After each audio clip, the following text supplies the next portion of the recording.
FS1 is your destination for the day's best sports shows. Tune in for the big personalities on the big stories. We get you started right here, first things first. You can catch it on Monday through Friday, 6:30 a.m. Eastern, only on FS1. Hey, it's time for us to go viral. Our very own Chris Carter accomplished a lot in his Hall of Fame career with the Vikings, but this weekend he got to check another thing off his bucket list, driving the jumbo golf cart at the Vikings Museum, blowing kisses to his Is that what you're doing? I assume. Yeah. How's the Vikings weekend? Nation. I had a great time. They have a tremendous museum. Yeah. They have a performance center, state-of-the-art, new practice facilities. Minneapolis is great. Final Four fans. Oh man, you're gonna love Minneapolis. See, Final Four's in Minneapolis. Yes. Your guy, Coach Izzo, is there. Yes. You've got to go, man. I don't know. I'm just checking on some stuff. I'm a little busy, Nick. I know you're a little busy, but you can jump out Friday after the show.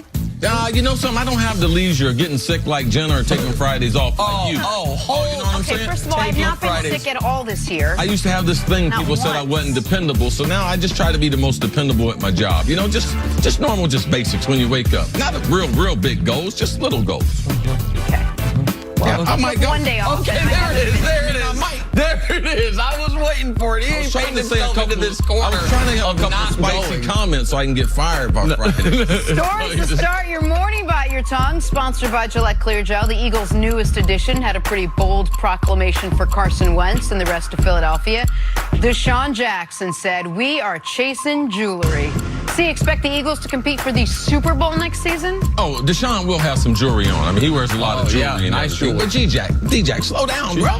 I do believe, because I do believe they're the favorite to win their division, do believe they're in the playoffs, and I do believe they have one of the best quarterbacks in Carson Wentz. So, yes, but let us tell the story. D-Jack, all right, since you left Philly, they won a Super Bowl, bro.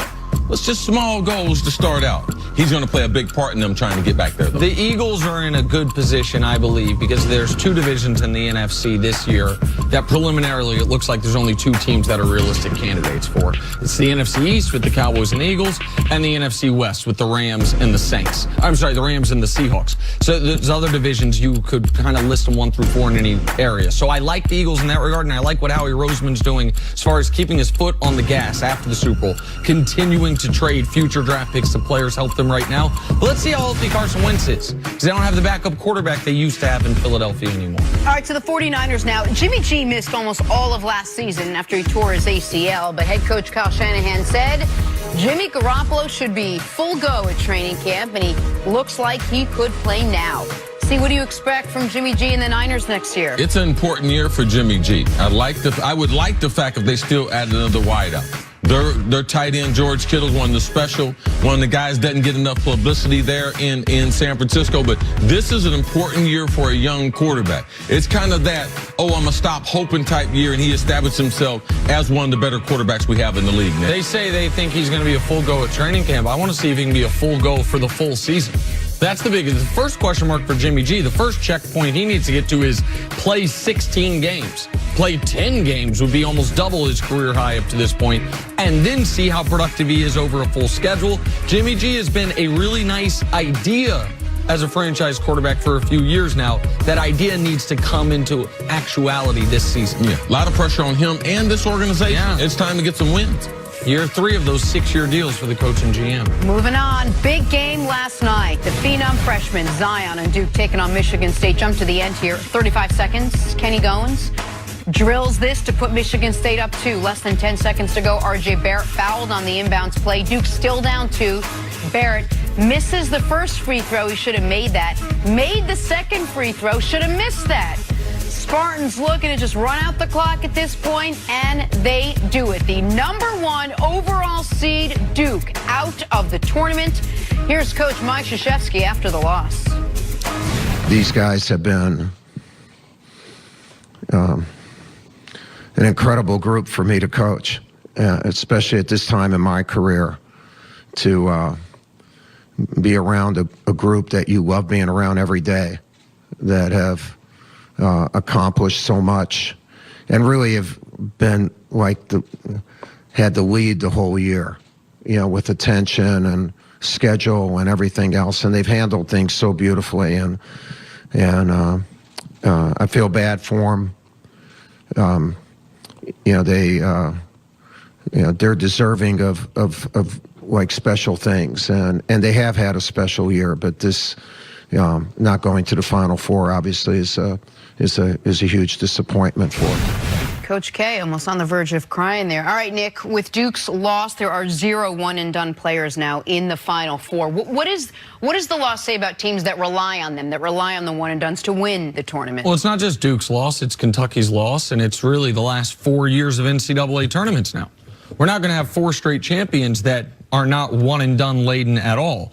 Villanova was not. The Carolina team that won it absolutely was not. Then Villanova the next year, and then this year, whomever wins, there's going to be playing 1 freshman any minutes. There's only 3 freshmen left in the tournament that were rivals' top 100 recruits. And so what we are seeing is, in this era, there have been 2 champions that were without question one-and-done teams. The Anthony Davis Kentucky team and the last Duke team to win it all, that had Justice Winslow, that had Tyus Jones, Trey's older brother, that had Jahlil Okafor.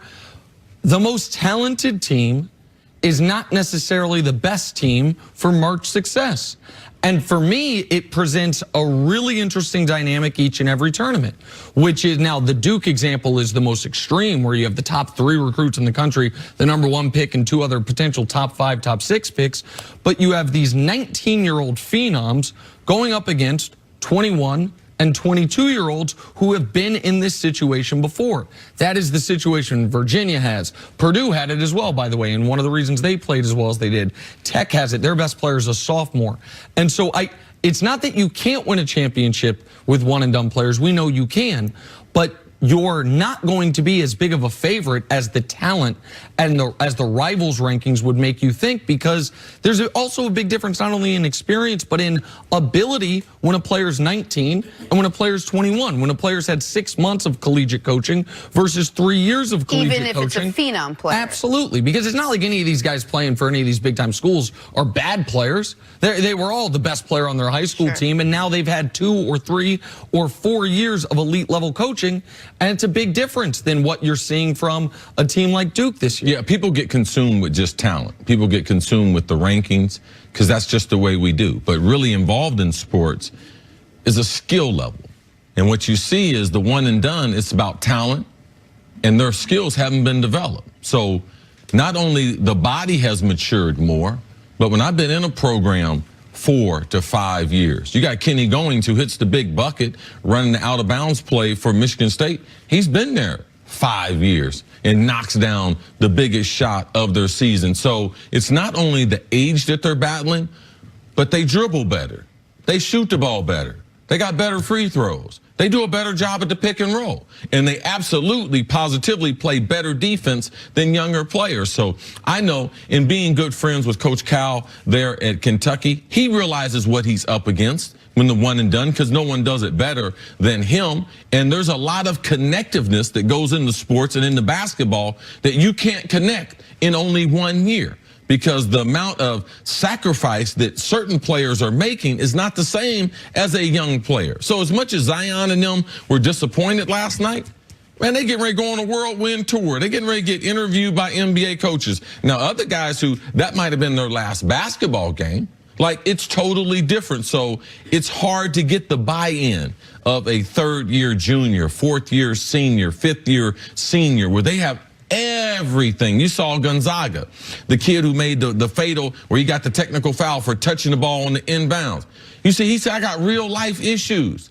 My basketball career is over with. Real life starts for me right now. So when you're trying to put a team together, you just have to have respect for the whole process for which these kids have gone through, mentally, physically, and their skill level. They're a lot better than the one and dones. Do you look at what happened this year and say, maybe we're better off taking the Villanova approach? Maybe we're better off not going after the flashy guy that you know is going to be there for a year, and we try to groom these players to, maybe they're not as good individually, but within their system, they will play better basketball. Not to me. To me, if you can get the best player in the country, you go get the best player in the country. It's not like the players that Coach K and Coach Cal have gotten, other schools turned them down.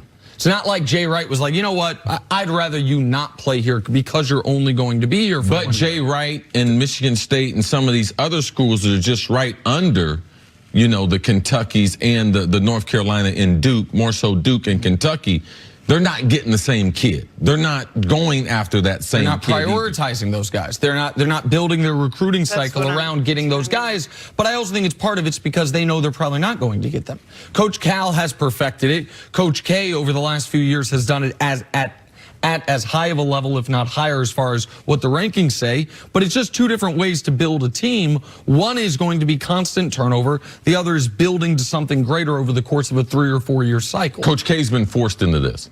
He had to try to duplicate what they were doing at Kentucky because they were recruiting the same kids. Coach K's system is not meant for one and done. That's why in this era, he's only won one championship. I mean, he's had a lot of good basketball teams, but the continuity of college basketball, overall, what you're asking, Jenna, yes, it'd be better off if the kids stayed because they're better basketball players, and the NBA will always be waiting. There's no kid out there getting hurt in college that his career is altered and he can't play in the NBA.